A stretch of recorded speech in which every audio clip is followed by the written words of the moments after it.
Olá, olá, meu nome é Jéssica Reis, líder de marketing, e hoje eu estou aqui com o Max Bianco, gerente de produtos na Passei Direto.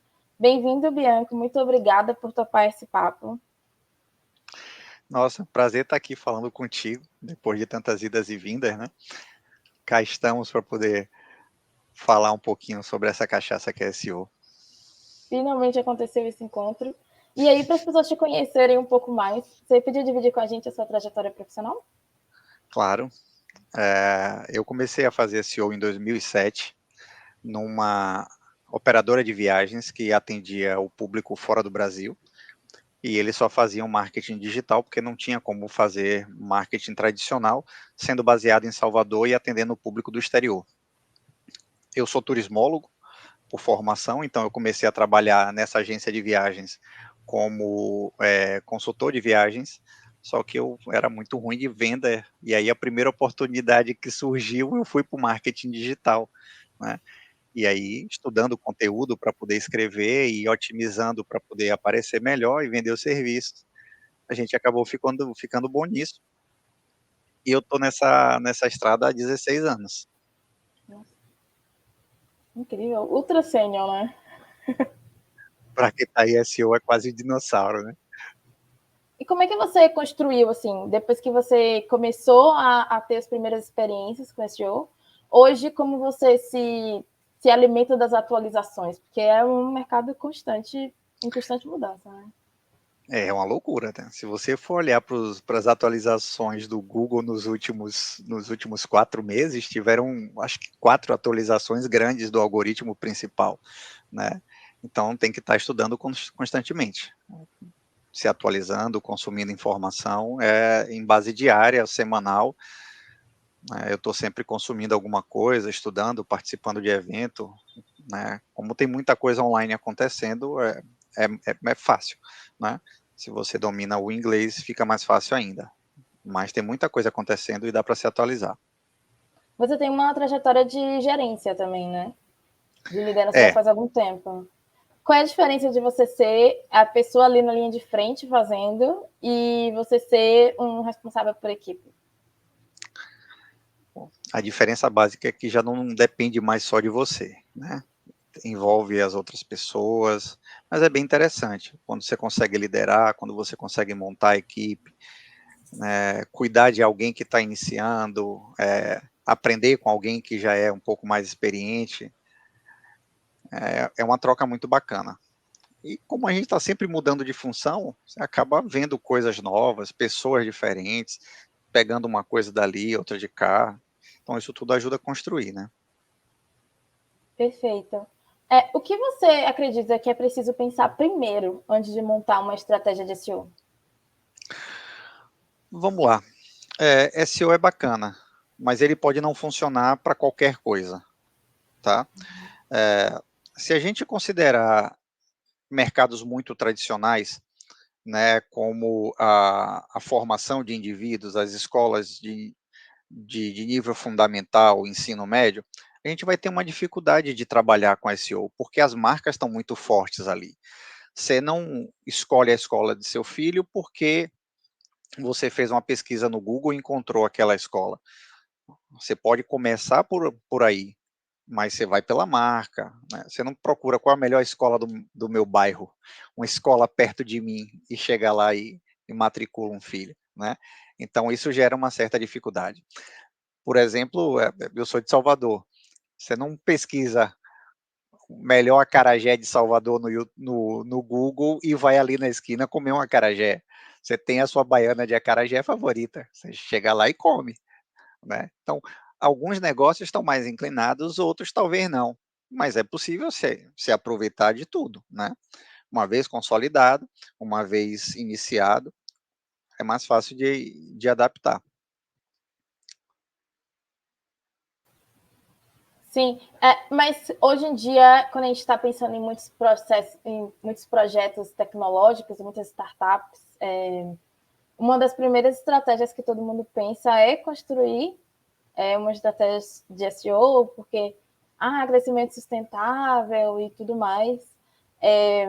Você acha que dá para ser assim mesmo? Porque hoje em dia tem vários tipos de SEO, né?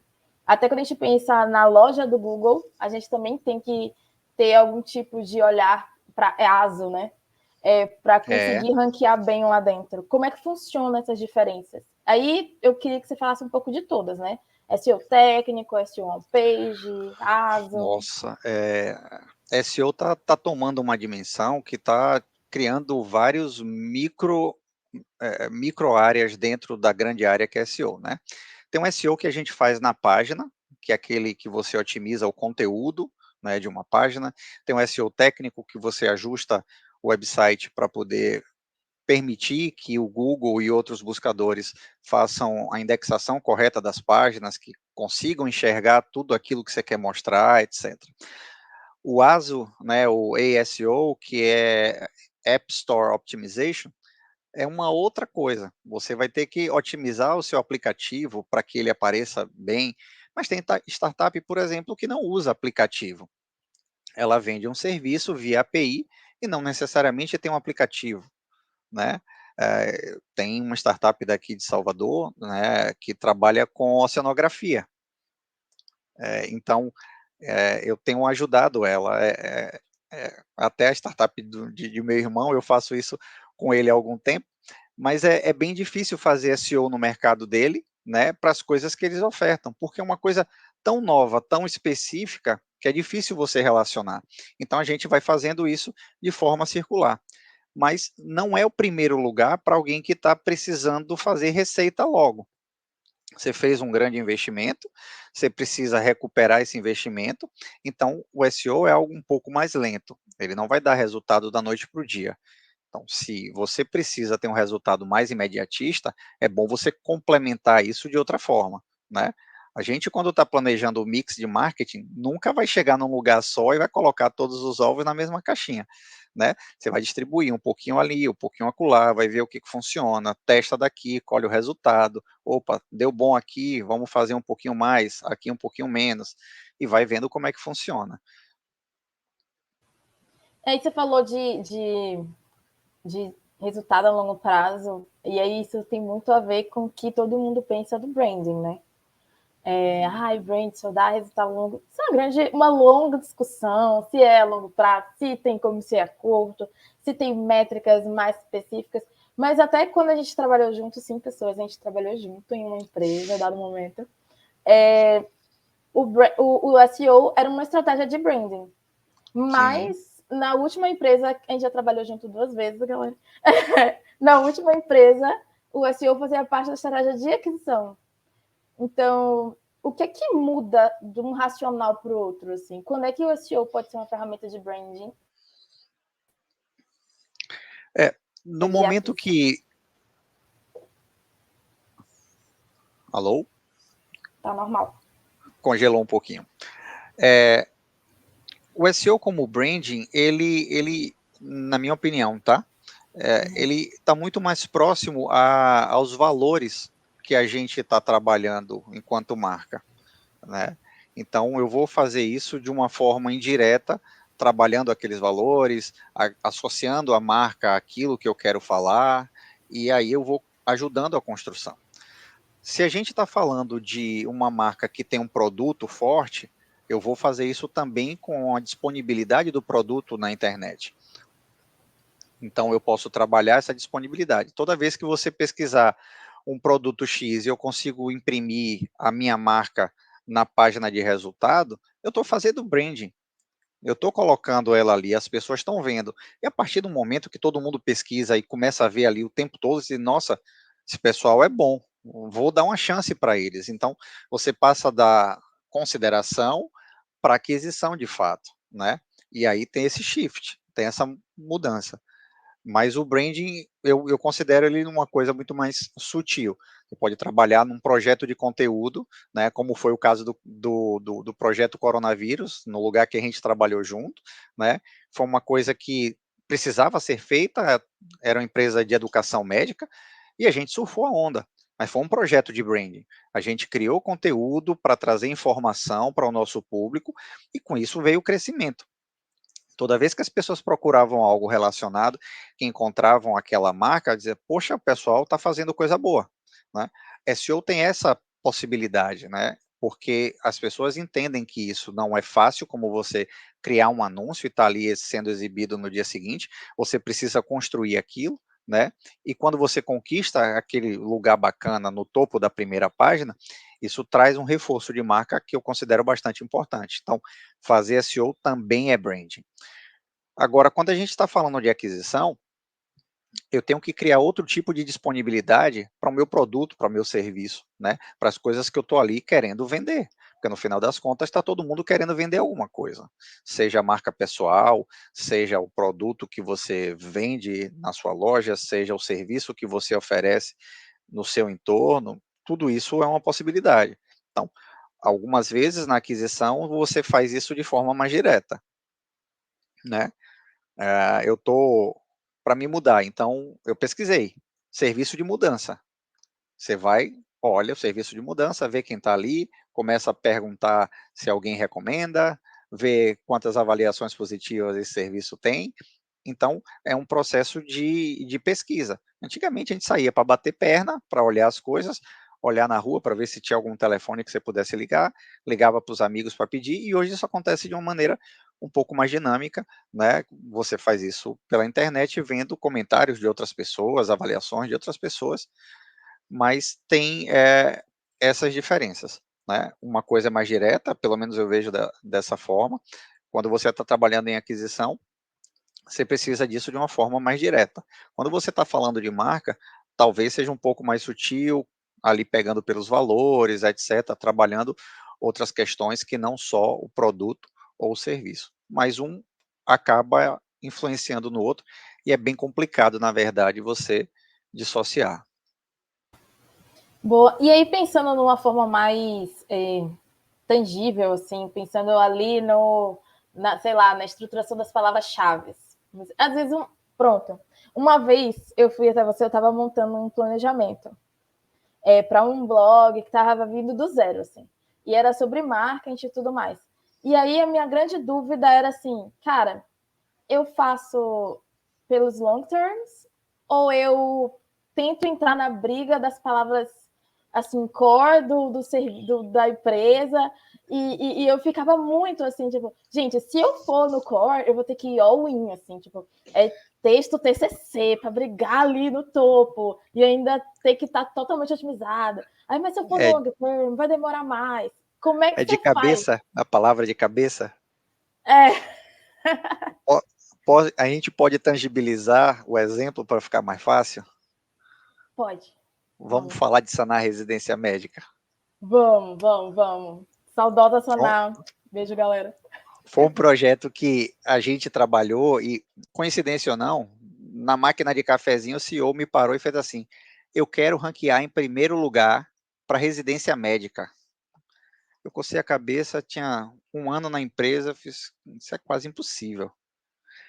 Mas assim, me deu algum tempo. E aí vocês chegaram na empresa, né? Você chegou na empresa, começou a fazer aquela revolução em residência médica e mudaram a cara da seção de residência médica do site. Fez aquele conteúdaço maravilhoso. Isso permitiu que a gente começasse a subir no ranking e acabasse ranqueando em primeiro lugar para residência médica, né? Depois eu saí da Sanar, passei por um outro lugar de residência médica, mas por incrível que pareça, residência médica lá, se você pesquisar, ainda está bem posicionado, porque ninguém conseguiu fazer um conteúdo melhor do que aquele, tá? E aí, palmas para quem trabalhou no conteúdo, Vossa Senhoria. E só para as pessoas terem uma ideia, gente, foi um trabalho pesado, assim, que até eu tinha herdado, parte já existia, e foi a construção de uma baita pillar page, assim. Eu pensei numa pillar page punk, Linda, linda, linda, linda. linda. Não, ficou muito linda, muito bem. A galera de tecnologia também mandou muito bem organizando aquilo tudo. Então, a gente não era a página só que falava o que era residência médica, a gente falava de todas as especializações. E, assim, com salário, lugares para coçar e tudo mais. Assim. Então, foi um trabalho que não foi curto, foi um trabalho de muito tempo para ser desenvolvido, mas a gente está falando, assim, de uma construção para conseguir uma super palavra-chave a gente trabalhou 300 mil longas, né? Tipo, aquelas bem inchadinhas, assim, para construir um grande monstrão. Por estado, por especialidade, um monte de informação que cerca aquela palavrinha, né? Para que aquilo fosse possível, Então né? quer dizer que Então, depois assim, que você mudou de empresa, o seu trabalho anterior virou seu atual problema? também, eu fui para um concorrente, né? Eu fui para o Estratégia, e o meu trabalho era desbancar o que eu tinha feito na Senar. E conseguimos fazer de alguma forma. Só que eu não mirei a palavra residência médica. Porque o, a pessoa que vai fazer residência médica já sabe o que é residência médica, não precisava.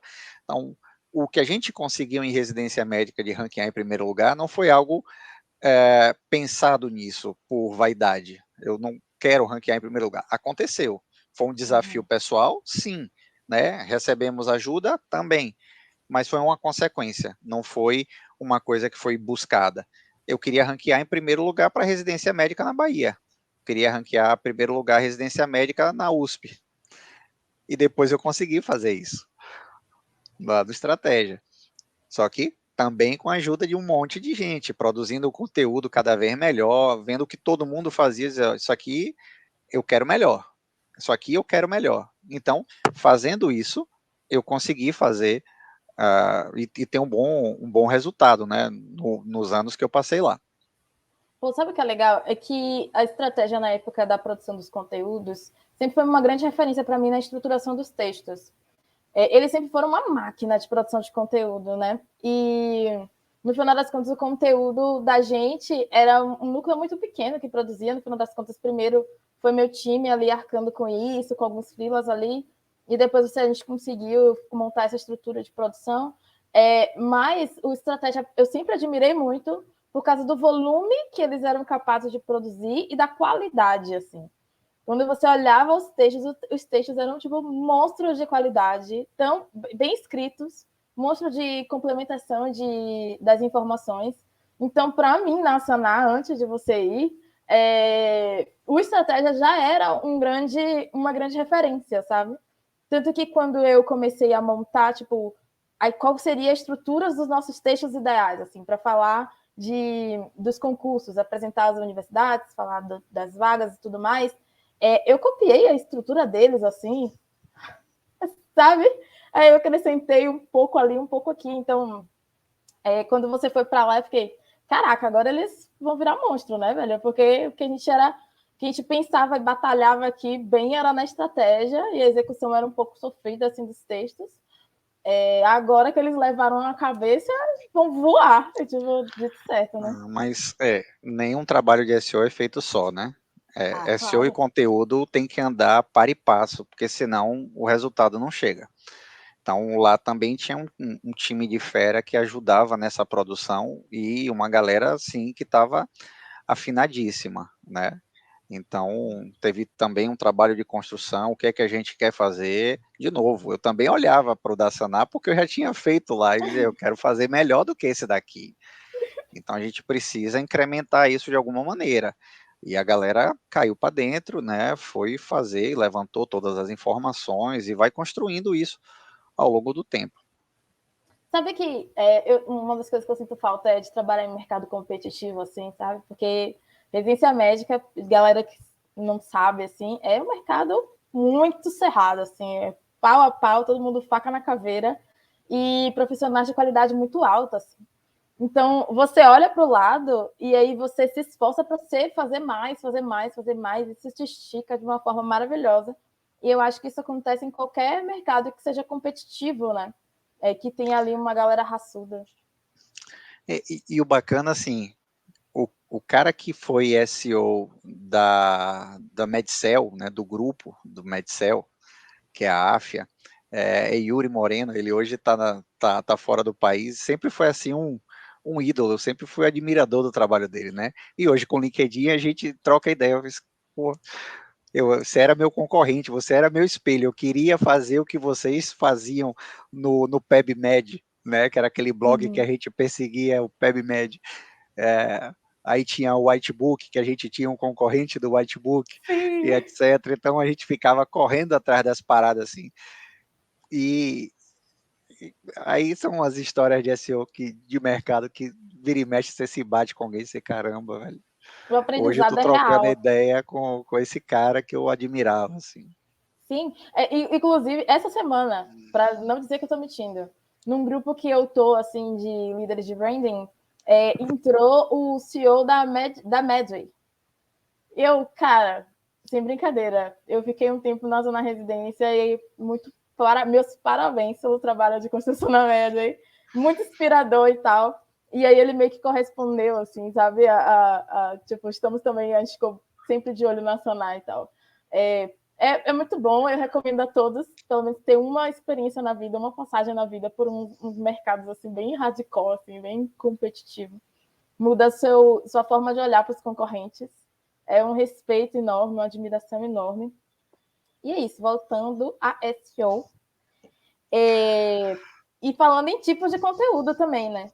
Porque a gente está falando muito de texto aqui. Só que aí hoje entrou vários outros elementos, porque todo dia complica mais um pouco. Daí a gente começou com o YouTube, ranqueando no Google. E vamos fazer vídeo do YouTube, vamos fazer topo, vamos fazer vídeo branding, vamos fazer um monte de coisa para o YouTube. Aí agora o TikTok também indexa. E aí as redes vão indexando, indexando, indexando. E aí como é que você faz? Inclusive para consolidar uma estratégia que contemple essas diferenças, principalmente a diferença de consumo geracional, né? Ah, e tem outro ponto polêmico, né? E a gente gosta de polêmica. O que é que acontece? O YouTube hoje, ele é o segundo maior buscador do mundo, só perde para o próprio Google, né? E ele se confunde, a gente às vezes acha que o YouTube é rede social, outras vezes a gente acha que ele é uma ferramenta de busca. E na real ela acaba sendo as duas coisas. Então, tem o algoritmo de busca e tem o outro algoritmo da galera que fica pedindo like, comentário no início do vídeo, para garantir que o YouTube passe a recomendar aquele conteúdo para geral. Né? Assim que a galera faz, não esqueça de deixar seu like logo, etc. Mas tem muita gente que esquece de criar um roteiro para o vídeo, de falar de maneira clara aquela palavra-chave. A máquina hoje de inteligência artificial por trás do YouTube consegue identificar na sua fala as palavras-chave, os termos principais do que está sendo abordado. E ele não consegue somente identificar, hoje ele tem a capacidade de compreender aquilo, o que torna isso um pouco mais desafiador.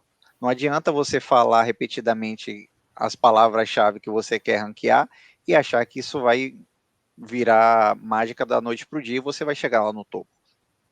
Então, você tem que trabalhar, você vai ter que trabalhar seu título, você vai ter que trabalhar sua descrição.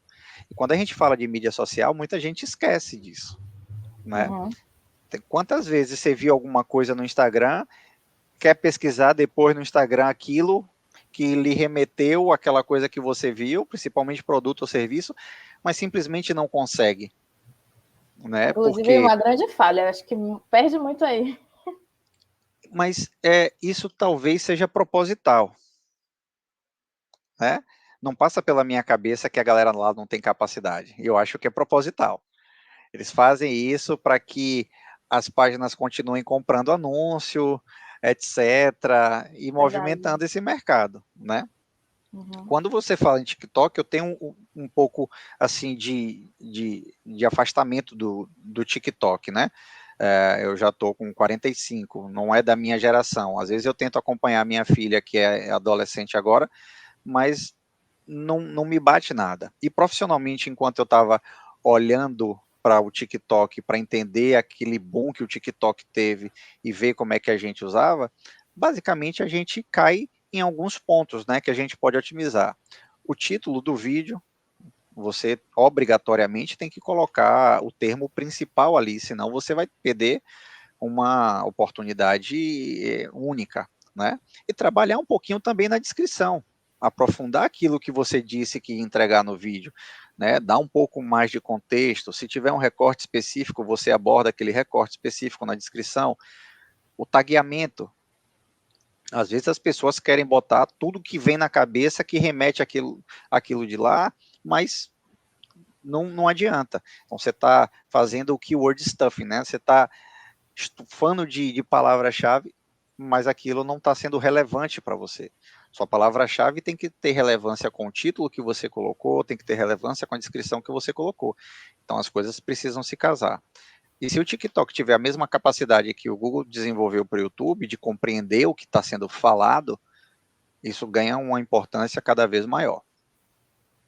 Eu lembro que chegou a fase de que a gente falava assim, para um texto ser bom mesmo, para ranquear, tinha que ter o texto, tinha que ter um vídeo na página do blog, assim, tipo, era o texto, aí o vídeo, e aí agora com o TikTok eu fico pensando, gente, será que vale a pena também fazer sei lá, uma versão resumida para o TikTok, não sei.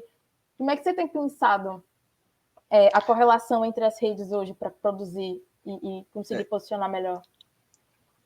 O Google recentemente está bem focado em algo que ele chamou de EEAT, é uma sigla em inglês, né, de experiência, expertise, autoridade e confiança. Eu não vou me atrever a falar aqui tudo em inglês, porque senão ia embolar a língua, ia ficar uma coisa horrível. Mas o EEAT, traduzindo para o português, ele vai para experiência, expertise, autoridade e confiança. Esse E de experiência, né, ele está muito dentro desse contexto que eu tenho trabalhado ultimamente. Qual é a experiência que eu quero trazer para o meu usuário na página? Então, eu quero trazer uma experiência rica, eu quero trazer uma experiência de um texto, eu quero trazer em algum lugar um vídeo que ele possa absorver um pouco mais fácil ali na fala, né? E como a gente trabalha num campo de educação, normalmente um recorte de uma aula, uma fala de alguém que está dando uma dica, respondendo uma questão, né? Você vai trabalhar uma imagem, eu gosto muito de trabalhar a imagem do mapa mental. Então, você tem um conteúdo de texto denso, você bota ali um mapa mental que ajuda a pessoa a entender como é que uma coisa se conecta na outra, e você tem um vídeo que reforça aquilo ali, eu acho que é uma boa experiência. E essa experiência pode ser melhorada cada vez mais. Então, é muito nesse sentido. Eu tenho trabalhado o vídeo nesse contexto, como um suporte, né? E quando você encontra um canal de YouTube, né, dentro do seu ambiente que favorece, então essa parte de criação de conteúdo de texto junto com a criação de conteúdo em vídeo, elas fazem um casamento muito bacana. E a gente está falando aqui muito do que a gente tem habitado há muito tempo, né? Que é educação, área de educação e tudo mais. Mas aí, quando a gente fala de e-commerce, o que que. Acho que o jogo muda, né? Completamente.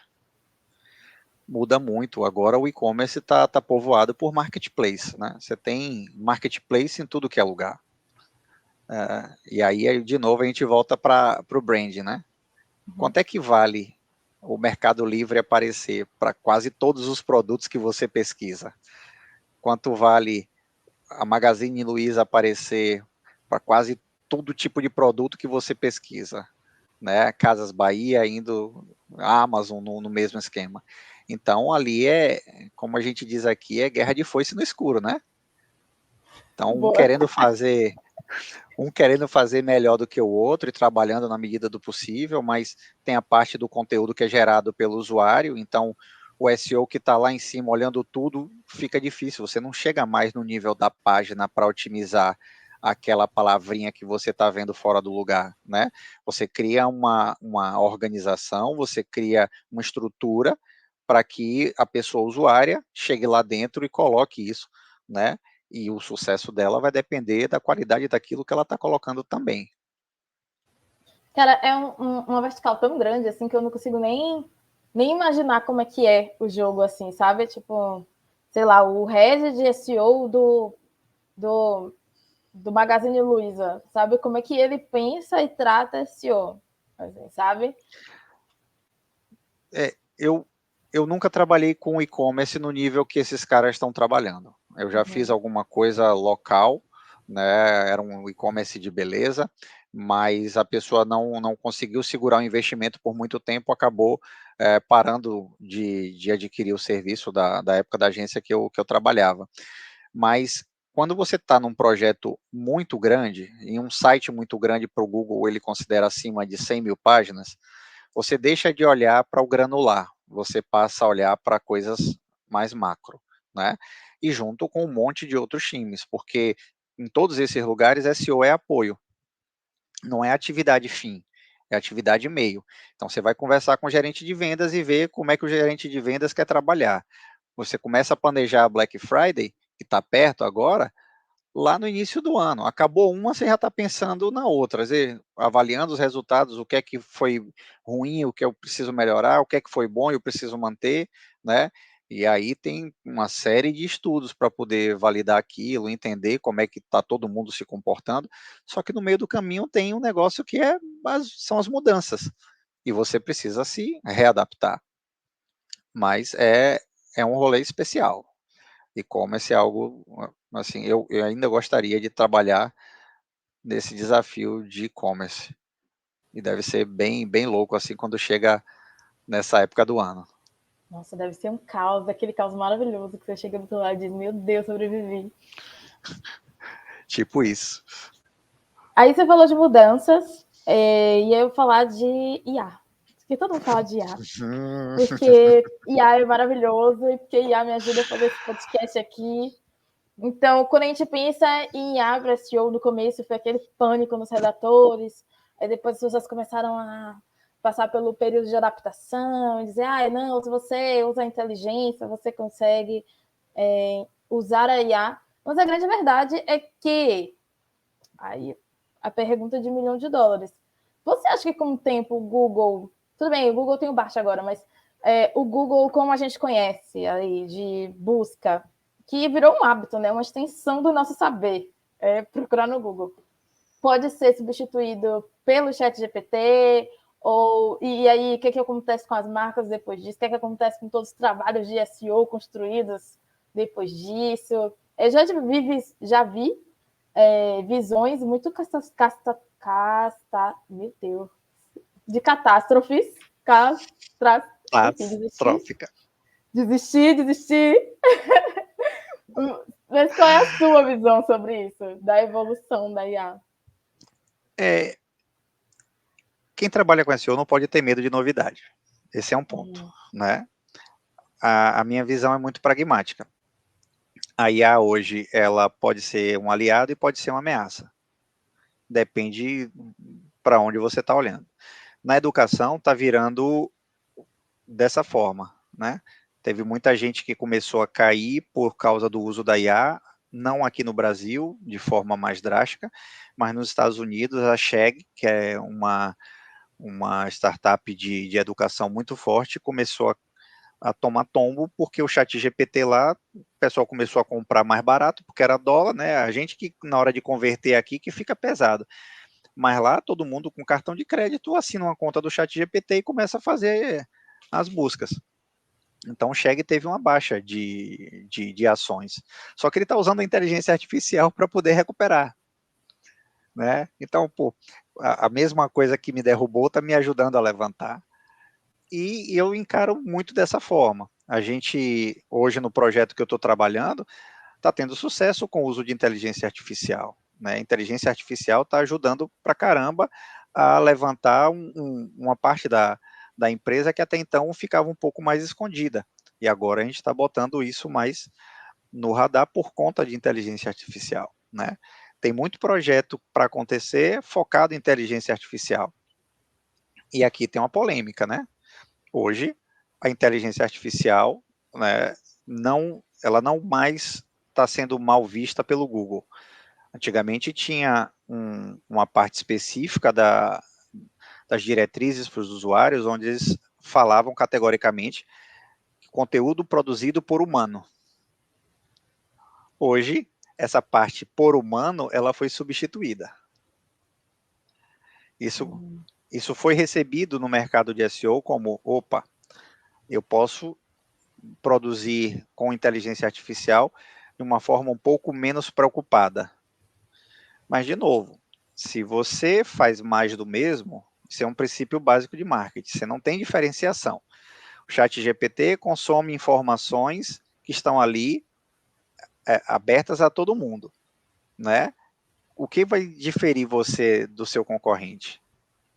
Então, eu olho para a inteligência artificial hoje para me ajudar a fazer o trabalho pesado, né? Quantas horas eu já passei em minha vida fazendo pesquisa de palavra-chave para entender quais são os tópicos relevantes num projeto de conteúdo. Você pode simplesmente pedir a inteligência artificial para fazer isso para você e depois verificar se ela alucinou ou não, né? Fazer uma conferência ali dos fatos de forma muito mais rápida e produzir muito mais conteúdo. Produzir conteúdo em escala, né? A gente não está falando de um projeto de conteúdo de 100 conteúdos, né, de 600 conteúdos. Tem gente que está produzindo 2.000 conteúdos de uma vez só, ou muito mais se você tiver grana para poder bancar, né? Você consegue criar um prompt em série e dizer, olha, faça, e faz, vai estar pronto. Agora, como é que você vai aproveitar disso? Aí são outros 500. Teve muita gente que testou, criou projetos de teste, né? Subiu um blog com domínio novo, um monte de conteúdo produzido por inteligência artificial, viu subir e depois viu cair. Mas Então, por penalização? bacana. Assim, não por penalização, mas por mudança de foco, né? De novo, você tem a mesma inteligência artificial que está fazendo isso para um monte de gente. Então, tem muita gente produzindo conteúdo que está sendo duplicado. O Google odeia conteúdo duplicado. E se você para produzir uma peça única, como a que a gente fez em residência médica, né? Que deu um baita suor para poder conseguir, né? Fazer, pensar cada partezinha daquela. Você pode fazer o grosso com inteligência artificial? Pode.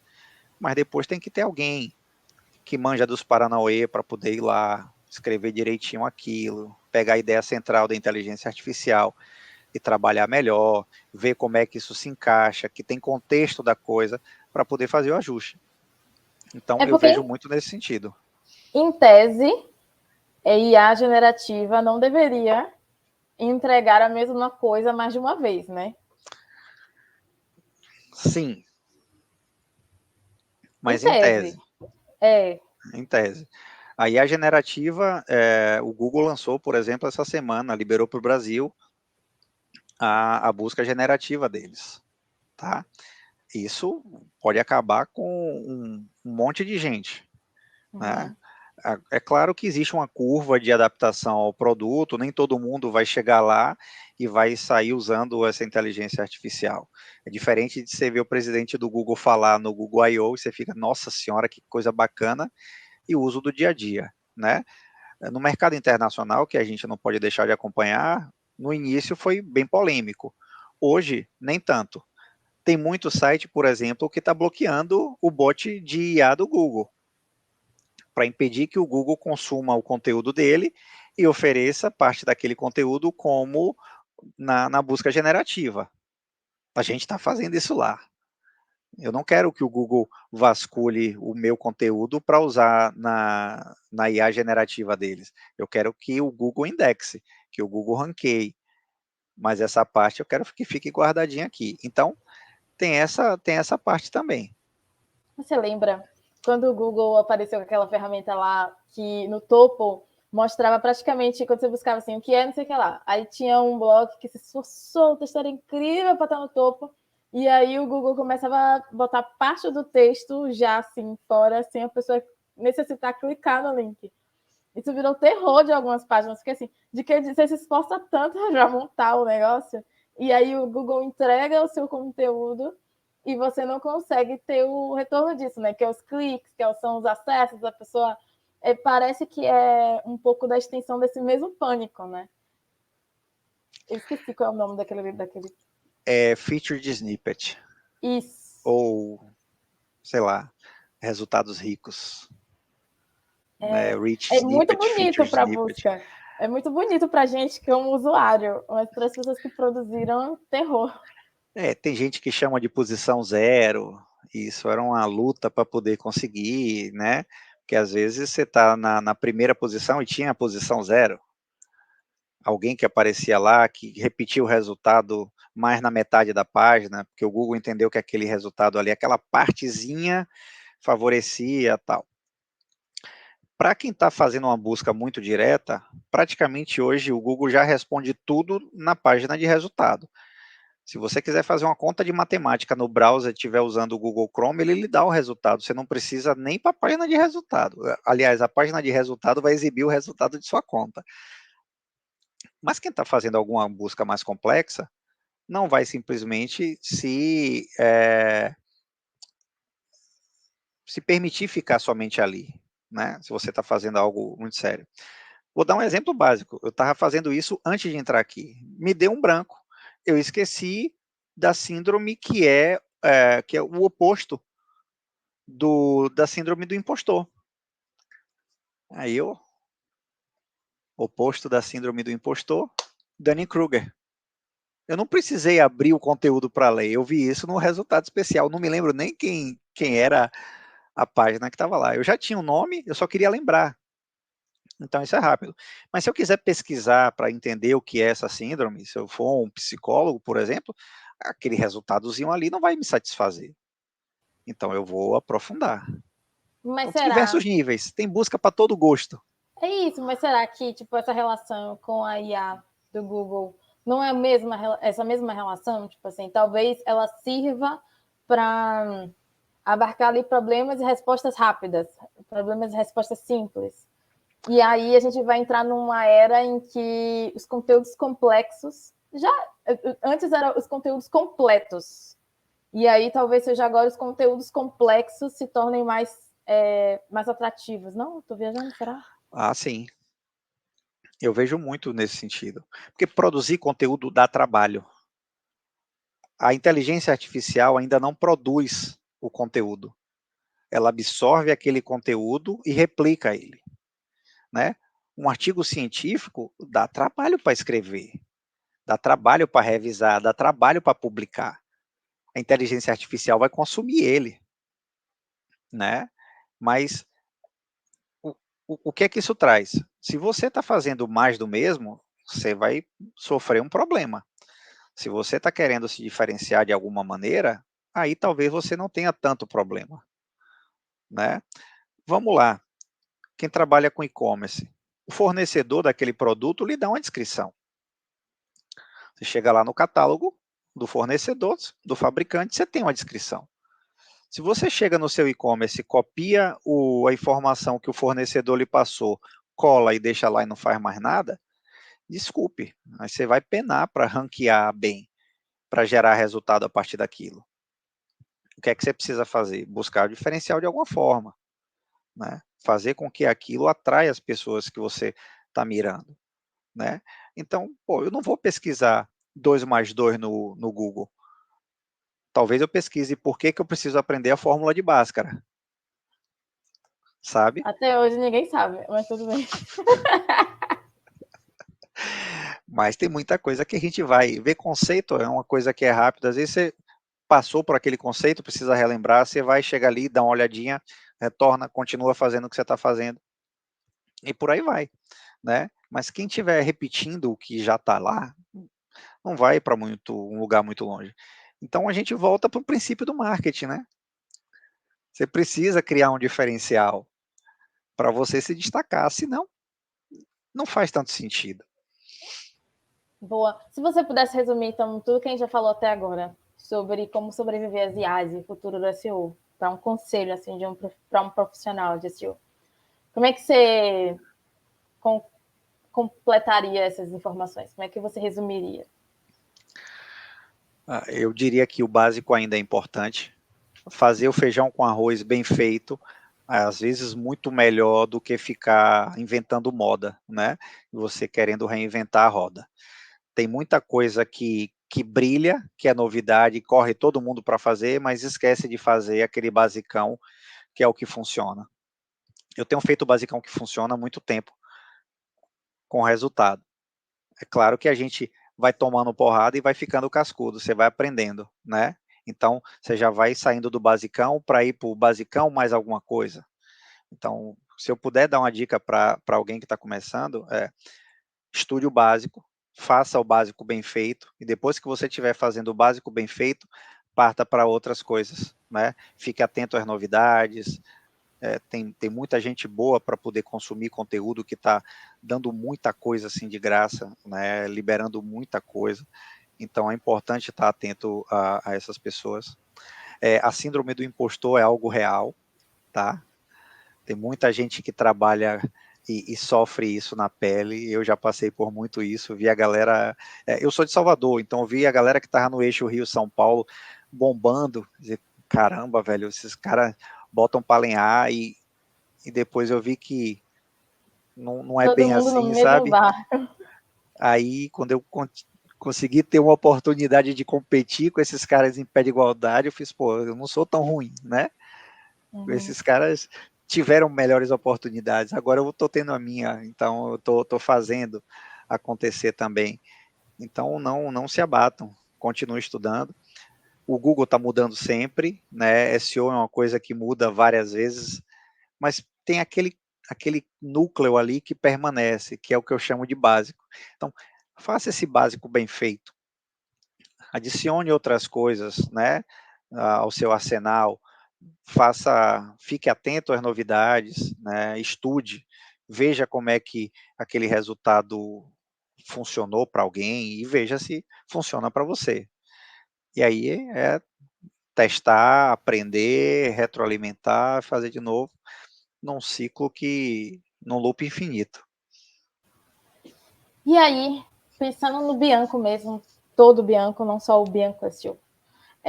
O novinho lá que saiu do turismo, que não sabia vender direito. Qual é o conselho que você daria para ele? Tipo, com a cabeça de hoje, você daria para o Bianco novinho? Eu diria, você não é árvore. Saia do lugar que você está. Se mexa. Eu tive alguns exemplos muito bacanas, né? Teve um cara, um excelente profissional que trabalhou comigo, foi meu estagiário. E um dia ele vira para mim numa sexta-feira e me pediu uma folga para fazer um curso em São Paulo. Aí eu fiz, você vai pagar o curso do seu bolso? Ele fez, vou. Eu fiz, então tá dada a folga, vá cuidar de sua vida. Ele fez o curso na época na agência Mestre, que era Mestre SEO e depois virou agência Mestre. Depois de algum tempo, ele foi trabalhar na agência Mestre. E quando a agência Mestre fez a segunda ou foi a primeira turma do curso online de SEO deles, eu fiz o curso como aluno, Domício Neto era instrutor. Ai, que história Domício linda. Neto saiu da Mestre, foi trabalhar na JUSC em São Paulo, ficou como head de SEO na JUSC por muito tempo, cansou do Brasil, foi para a Europa, passou um tempo lá e hoje ele está no Google. Então, assim, caramba, o cara que foi meu estagiário hoje está trabalhando no Google, né? E entre outros que a gente tinha na agência aqui em Salvador, um programa de intercâmbio, a gente pegava muito estudante alemão que veio para a UFBA fazer intercâmbio. E essa galera aprendia muito fácil, porque tinha o domínio de inglês, então as coisas estavam sempre funcionando em inglês. E aí o cara, que era um americano, o dono da empresa, botava sempre um desses estagiários alemães trabalhando. E a galera se desenvolveu muito. Então, teve outro, Alex, que trabalhou comigo num projeto de educação, voltou para a Alemanha, trabalhou no segundo maior e-commerce da Alemanha, com a parte de analytics. Teve uma outra menina também que voltou para trabalhar com digital lá e está super bem. Então, assim, caramba, eu já tive a oportunidade de pegar na mão de muita gente bacana, de muita gente boa, que eu estou vendo fora brilhar, né? Isso me dá, assim, aquece o coração, sabe? Fantástico. E aí, para a gente caminhar para o final, quais são as suas recomendações de leitura para a galera conseguir estudar? Não necessariamente a galera que quer ser especialista SEO, mas, por exemplo, eu, assim, que acaba tendo ali que trabalhar, usa como estratégia, entende como tem que construir. O que é que você recomenda de leitura ou instrução básica? Tem um livro Não de um pode ser o amigo, Google, não pode ser o Google, tipo, vai no Google. mas o Google é só meio do caminho. O Google não é o fim, é o meio. Mas tem o livro de um amigão queridíssimo, professor Dr. Cláudio Cardoso. um livro que ele lançou em 19, um pouquinho antes da pandemia. Ele deu um curso aqui em Salvador e ele usou esse curso para produzir o livro. Chama Comunicação no Comando, Ferramentas para a Gestão de Ativos Intangíveis. Eu li aqui o título completo para não deixar falha. Esse livro é um cabedal de informação que ele reuniu, ele como professor de comunicação, né, e ele trabalha com comunicação estratégica, tem muita coisa bacana que está ali dentro daquele livro, de conhecimento, de coisa nova, de coisa mais velha, de comparativos, né, então é excelente para todo mundo que usa comunicação como ferramenta de negócio, né, então cabe muito bem para todo mundo, não só para quem trabalha com comunicação, ou SEO, ou marketing digital, mas é um livro que eu recomendo, sim, fortemente. Tem um outro de SEO semântico, escrito por Alex Rodrigues, né, que é um cara que trabalha com SEO semântico aqui no Brasil, e ele está fazendo isso. Eu saí do Estratégia e botei ele no meu lugar lá, porque eu entendia que ele era a pessoa ideal para tocar o projeto que eu comecei, inspirado também por algumas outras pessoas, né, ele é uma delas. E tem um outro livro da gringa, né, que é o Product Led SEO, de Eli Schwartz. Não sei se eu falei o nome dele certo, mas ajuda muito a conectar o mundo de SEO com o mundo de produto, né? Muita gente fala de PLG, de Marketing Led Growth, de Growth Hacking, mas esse cara sintetizou de uma maneira muito bacana o rolê de SEO e o rolê de produto, e hoje é o que eu estou vivendo, então eu consumi esse livro também, e foi muito bacana de ver os dois mundos se encontrarem, né? Então é isso. Não... Eu fiquei na dúvida que você falou e eu fiquei aqui refletindo, pergunto ou não pergunto, procuro no Google, mas o que seria SEO semântico? O que é que diferencia? Fazer SEO semântico diferencia bastante do SEO tradicional, que a galera vai pesquisar a palavra-chave, produzir um texto com base na palavra-chave. Primeiro que esse formato ele tem que mudar, né? Produzir SEO semântico, você tem que entender como é que aquilo se conecta, né? Aí você vai passar por uma estrutura de tópico, você vai olhar para o tópico e não uma palavra, você vai entender que dentro daquele tópico tem mais um monte de coisa e que você precisa cobrir muito mais espaços dentro daquele tópico para poder ganhar relevância, né? E isso casa muito com a mudança que a inteligência artificial está trazendo para o ambiente da busca, né? O Google hoje trabalha com inteligência artificial. O SEO semântico faz com que essa conexão do conteúdo produzido seja mais facilmente entendido pela busca. E quando isso acontece, você passa a ter um resultado melhor. Eu não estou falando nem em ranking, porque a gente não está olhando para uma palavra, as pessoas procuram por frases, né? Então, essa frase normalmente esconde um tópico, uma necessidade, uma intenção, e o SEO semântico vai trabalhar em cima disso, de uma maneira muito Cara, especial.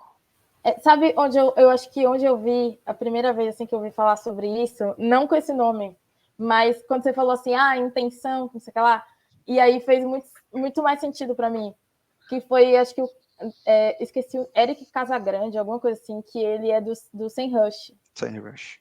E ele fez uma palestra na RD do ano passado. E aí ele falava sobre a intenção por trás da busca. Então, assim, a pessoa bota lá, modelo do celular. Ela está procurando esse modelo do celular para aprender mais sobre o celular, para comprar o celular, ou para consertar um defeito do celular, alguma coisa assim. E aí eu acho que tem mais ou menos a ver com isso, ou eu viajei? Tem a ver com isso, né? Tem a ver sim. Mas essa intenção de busca é um pouco mais antiga do que o semântico, tá? O SEO semântico, ele deriva também dessa intenção de busca. E na verdade, a gente quer deixar um ambiente mais propício para o Google consumir aquele conteúdo, compreender aquele conteúdo e exibir ele para quem está com aquele interesse, tá? Seja ele qual for. Mas eu costumo brincar e dizer que SEO semântico o semântico deu esteroides para o SEO, né? Hoje quem trabalha SEO pensando em palavra-chave está fazendo algo antigo. A gente está mirando no semântico. produzir um tópico, mirar, cobrir o maior número de pontos daquele tópico que você puder, ganhar autoridade naquele tópico, ganhar relevância naquele tópico, para poder se destacar. Nossa, O fiquei SEO super curiosa semântico aí com o livro. faz essa associação. Você fez Aguarde que tem agora? coisa boa. Aguarde que tem coisa boa saindo do forno aí. Sério? É. Gosto, gosto. Eu queria saber, nas considerações finais, se a minha provocação para que você produzisse coisas surtiu efeito. Vem coisa aí assinada por Bianco.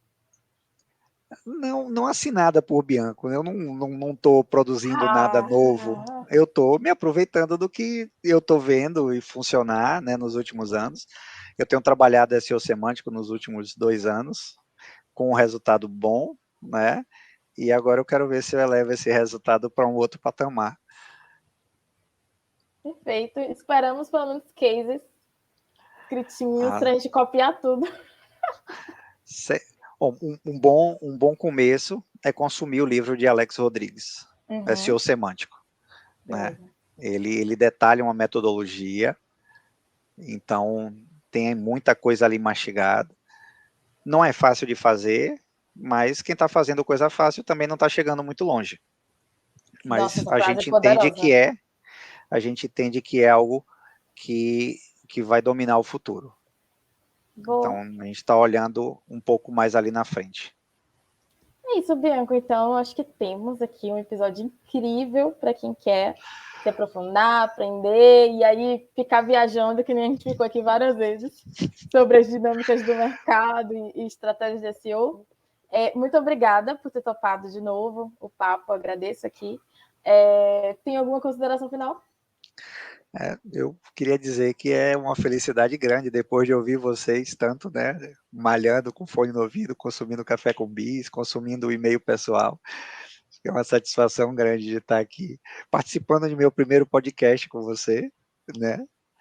Então, Você me apoiou desejo tanto no muito começo. sucesso e espero que esse episódio ajude de alguma forma.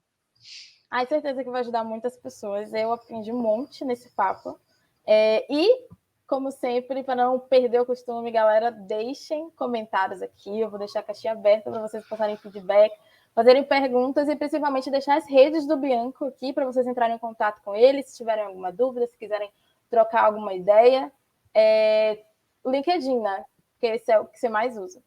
Então é isso, galera. Muito obrigada e até. Até mais, galera.